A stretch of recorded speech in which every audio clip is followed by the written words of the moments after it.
नमस्कार, आप देख रहे हैं मौलिक शक्ति न्यूज और मैं हूं आपके साथ साइमा।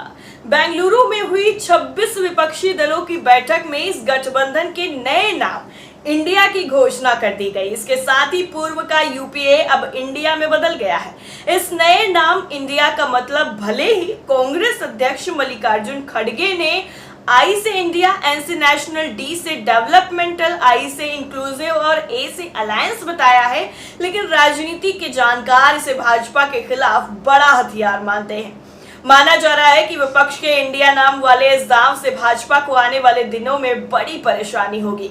अब अगला चुनाव एनडीए बनाम इंडिया होगा, लेकिन कांग्रेस के नेतृत्व वाले विपक्ष की कोशिश आगामी 2024 के लोकसभा चुनाव को इंडिया बनाम नरेंद्र मोदी रंग देने की होगी। भाजपा की कोशिश रही है कि वो लोकसभा चुनाव को नरेंद्र मोदी बनाम राहुल गांधी बनाए। इससे भाजपा को फायदा होने की उम्मीद रहती है, लेकिन कांग्रेस ने राजनीतिक समझदारी दिखाते हुए राहुल गांधी को प्रधानमंत्री उम्मीदवार बताने से परहेज कर दिया है।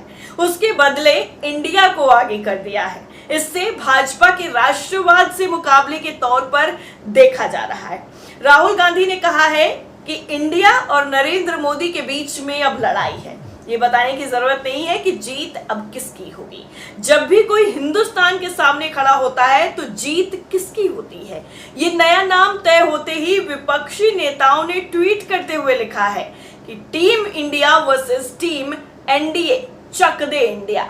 पटना बैठक में ही दे दिया था संकेत। जी हाँ, विपक्ष की पटना में जो बैठक हुई थी उसमें ही ये संकेत साफ तौर पर दिए गए थे कि विपक्षी महागठबंधन का कोई अलग नाम होगा। माना जा रहा है कि विपक्षी गठबंधन का इंडिया नाम राहुल गांधी का आइडिया है।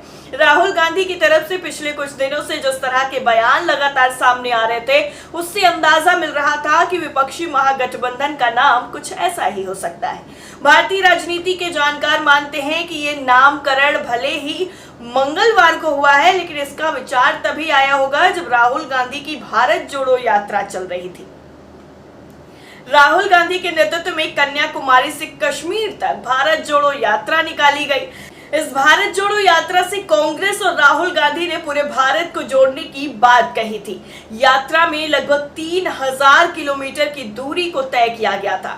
इस दौरान राहुल गांधी बार बार ये कहते थे कि वो भारत को जोड़ने निकले हैं। इस यात्रा के बाद उन्होंने कई बार कहा भी कि नफरत के बाजार में मोहब्बत की दुकान खोल रहा हूं।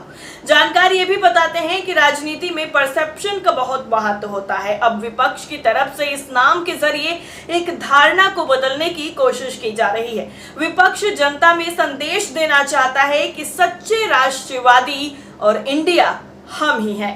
भाजपा की मुख्य ताकत हिंदू वोट बैंक का ध्रुवीकरण रहा है। इस ध्रुवीकरण का एक प्रमुख हथियार राष्ट्रवाद है। भाजपा से मुकाबला करने के लिए कांग्रेस समेत विपक्षी दलों ने कई सालों से सॉफ्ट हिंदुत्व को अपना लिया है और अब राष्ट्रवाद की पिच पर भी मुकाबले की तैयारी कर ली है। ऐसे में विपक्ष जहां एक और इंडिया नाम से भाजपा पर हमलावर होगा, वहीं दूसरी तरफ इस नाम को भाजपा से मुकाबले में खुद के लिए एक कवच के तौर पर इस्तेमाल भी करेगा। विपक्षी दलों के द्वारा इंडिया नाम वाले हथियार का इस्तेमाल शुरू भी हो चुका है। इसका उदाहरण तब देखने को मिला जब ममता बनर्जी ने कहा कि भाजपा क्या अब चैलेंज कर सकती है इंडिया को।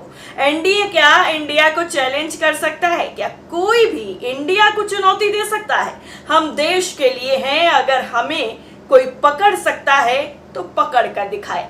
अब साफ तौर पर ये माना जा रहा है कि आने वाले दिनों में सभी विपक्षी दलों की तरफ से ऐसी चुनौती भाजपा को सुनने को मिलने वाली है। भाजपा के लिए विपक्ष के नए नाम इंडिया को संबोधित करते हुए हमला करना आसान नहीं होगा, क्योंकि इस नाम पर भाजपा हमला करती है तो विपक्षी दलों को कहने को मिल जाएगा कि भाजपा इंडिया के खिलाफ बोल रहा है। राहुल ने यह भी बताया है कि इंडिया नाम दरअसल रखा क्यों गया है। विपक्ष की बैठक के बाद राहुल गांधी ने कहा कि हमारी लड़ाई भाजपा की विचारधारा और सोच के खिलाफ है। वो देश पर आक्रमण कर रहे हैं, देश में बेरोजगारी फैल रही है, देश का सारा धन कुछ चुने हुए लोगों के पास जा रहा है और इसलिए जब हम चर्चा कर रहे थे तो हमने आपस में सवाल पूछा कि ये लड़ाई किसके बीच है। ये लड़ाई भाजपा और देश के लोगों के बीच है। ये लड़ाई नरेंद्र मोदी और इंडिया के बीच है। राहुल गांधी ने यह भी कहा कि यह लड़ाई विपक्ष और भाजपा के बीच नहीं है, ये देश की लड़ाई है। इसलिए इस गठबंधन का नाम इंडिया रखा गया है। लड़ाई एनडीए और इंडिया के बीच है। ये सबको पता है कि जब कोई इंडिया के खिलाफ खड़ा होता है तो जीत साफ तौर पर इंडिया की होती है। वैसे आपको कैसा लगा यूपीए का इंडिया में बदलना, कमेंट करके जरूर बताइए।